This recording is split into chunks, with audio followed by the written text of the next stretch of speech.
Yo, it's Guido coming at you with a tactics talk, and we got a actual review for Rackster54 from my clan GFLC and his XM57. One of the questions he asked is advice on equipment. All right, Rackster, I would absolutely get rid of the LNES. That is just not going to help this tank very much. And yes, if you're trying to be stealthy, that's going to help it be as stealthy as it can, but this is not a particularly stealthy tank, and it's also not necessarily a tank you want to be really stealthy in, as in you don't want to play it back in the back. Now, I know he did in your notes send me that you're not that familiar with the assault side of it. I think you just have a better possibility of what to put there. So, that being said, vents, rammer, and a turbo is one example. My particular setup right now, I believe, is the turbo, hardening, and rammer. I think a rammer is mandatory on this tank, so I'd absolutely carry a rammer. It's got such a long reload, it's quite a big boost in that case. The vents are always a good call. I like the hardening because of the close-in deal.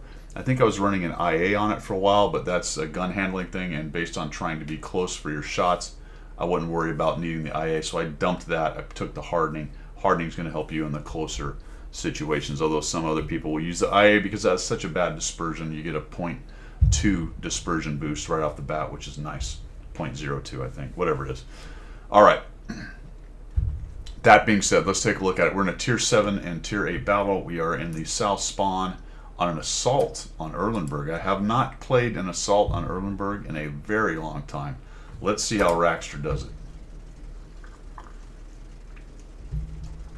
Definitely get rid of the LNES though. Find something better. That would be my advice. And if you want to practice the assault kind of stuff, then I would absolutely put the hardening on it.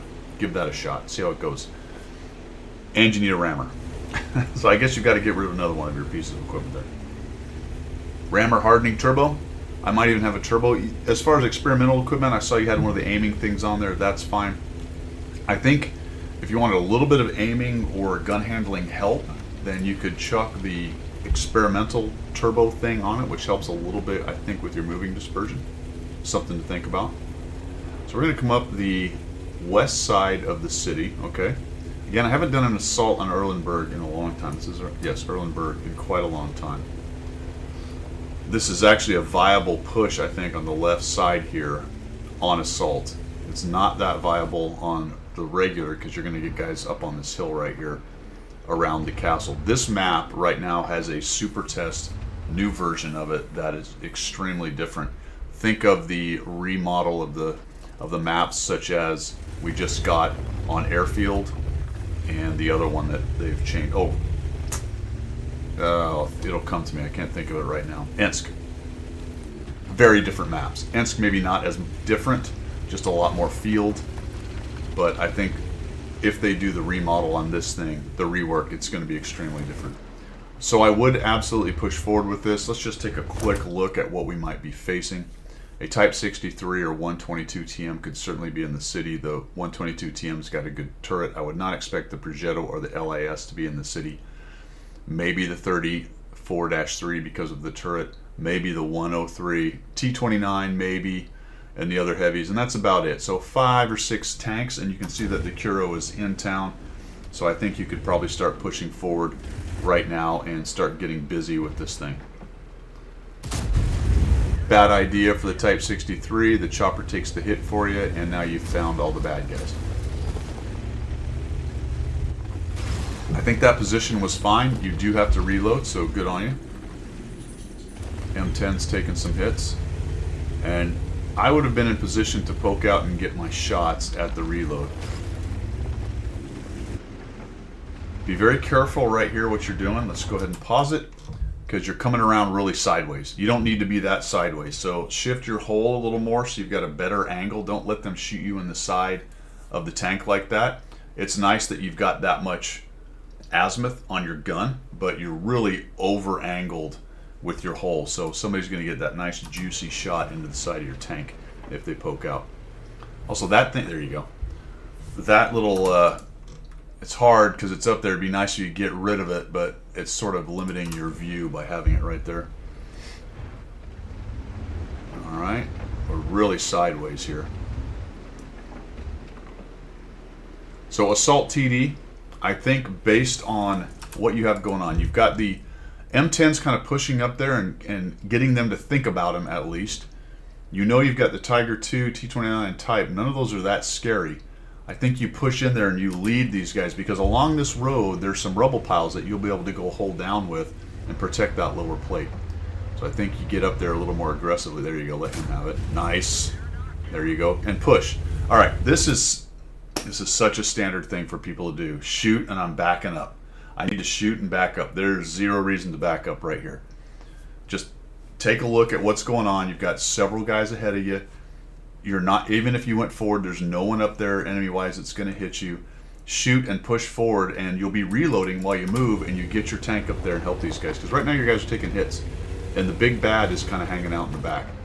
You need a bit of that fear factor up there for your team to help them out. Enemy team is not going to be interested in taking hits from an XM57. Just your presence with that big gun. Yeah, don't worry about him. That guy, you can't get him. There you go. And that's one thing to think about when you're doing the assault TD thing.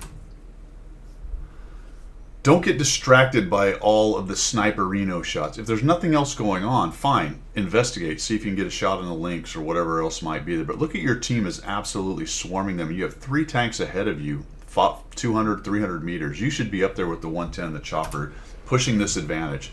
And now we're kind of messing around with the Progetto. He's off the edge of the map. You're not going to get a shot there. So we go to the outside now. It looks like the M2Y is exposed to you, so that's okay. My only issue with coming around to this side on the outside is you're now exposing yourself to shots from the side. Where is this guy? Okay, he's behind that. He's bumming. He's going to try to get away from you. Or, yeah, push that guy. Just push in there and get rid of him. Oh, that is a bummer. Got the track and not him. Okay. Alright, so here's a case where I'm not going to sit there while I'm not reloaded. I'm not going to sit there and go, hey, why don't you reload faster than me and track me? So now I have to make a decision. Keep myself tracked while he maybe tries to get around me, or burn my kit.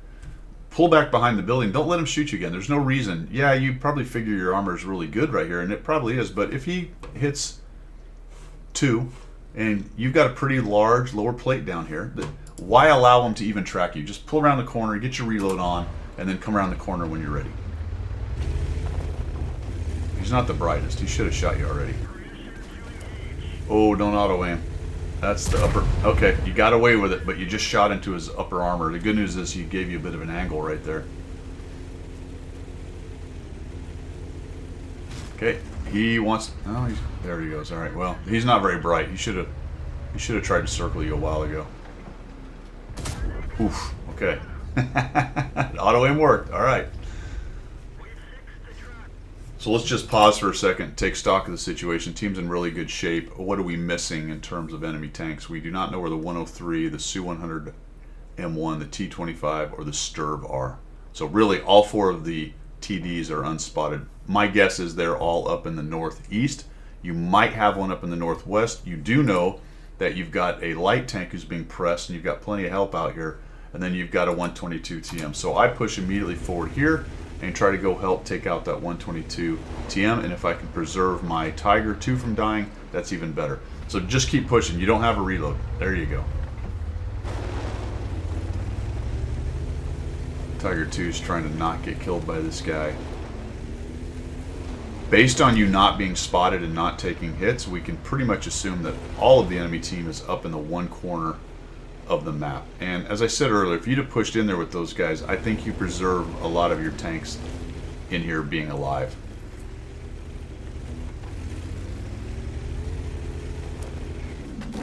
Ow. M12 got him, and you got stunned by your own M12. Fantastic. Thanks, Artie. Alright, Artie says, I clicked on it there. Okay, come around the corner. Kind of pushing on in here. This is a dangerous line. They have enough firepower to take you out. For my money, the line I take in here is I'm going to carve inside and get into these buildings and these bushes over here, at least for a potato. You are running out of time. It is assault. You only have 10 minutes. But I might stop there for a bit and see what we can do. Okay, nothing going on. Push. Push into that water, use that low spot, use that low terrain right there. What you want to do with this particular cap is get across here and get up into this for hold down and get spotting. Look at all these guns you have. Look at all the guns you have. You've got the hit points and the armor right across the water, right up into the low spot right here on the cap. And then once they push down and try to get shots on you, slap them with your gun, give your buddies shots. Your artillery's going to hammer them. Game over. I'm going to mess with him a little bit. Good shot. And immediately backwards. Honestly, I'd have taken that shot and pushed. Oh, don't use the bridge. Okay, maybe we're going to have a shot here. That guy's behind the building. Whoa. All right, he dies. Look what your team's doing. See what the chopper did? He did exactly what I was talking about. Right up on the cap.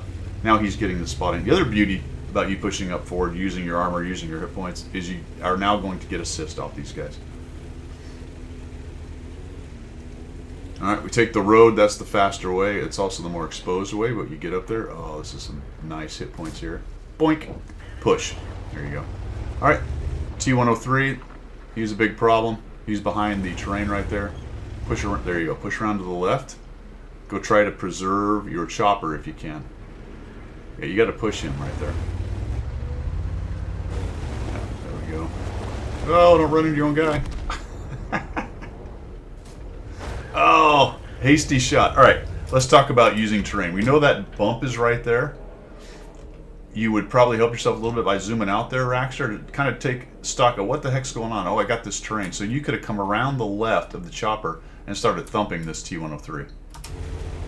Now we eat a shot in the side because we're not low enough.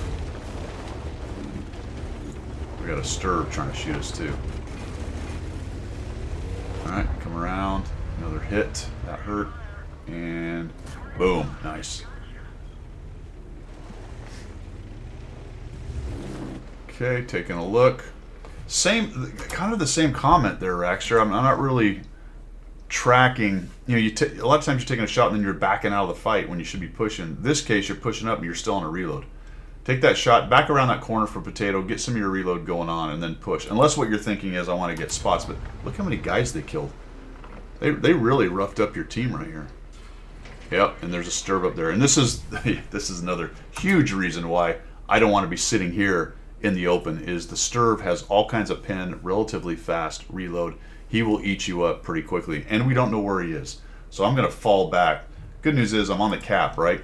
So if I'm behind this thing on the cap, that forces, they have to come to me. If one of my guys gets a light and I can poke out and take a shot, great. But I'm not sitting here off the cap, for one thing, eating shots from a Sturb. That's hilarious. Galweek took the LAS out. I'm surprised he doesn't see you. He must be further back. Very interesting that he does not have a bead on you right here. Consideration for going to HE against this guy. Will absolutely eat up the Sturb. Black Prince pushing it. He must be so far back he's just not getting any lights. One thing to think about here, fellas, as far as angles, you could climb up this hill and get a bit of a better angle on the tank, the Sturb that's higher up there. This is potentially going to hurt your ability to shoot him. So Black Prince did get seen. So the problem with driving up on him is you're getting a worse and worse angle on the guy in the hill. There you go. Oh, nice. Boom. There you go. Nice shot. 3,489 damage. 266 assists. 5 kills. Nicely done. As he said, he's working on his assault TD kind of stuff. So nice job getting up in there and not camping. Probably helped that it's assault, so you kind of understand what you got to get done when you're on an assault map. I think you could have been a little more aggressive in there. Be careful about sitting and exposing yourself, and try to consider after you take a shot what the next move is. It's not always let's back up, and it's not always let's push forward. It's situational. You saw a couple examples where you probably should have shot and pushed. A couple examples where shoot and get behind cover on a reload because you're exposed to guys that you know just hit you. Hopefully that stuff helps you out. That is all I've got. You guys let him know down below if you've got any other tips and tricks. Have a great one out there. Nice game. See ya.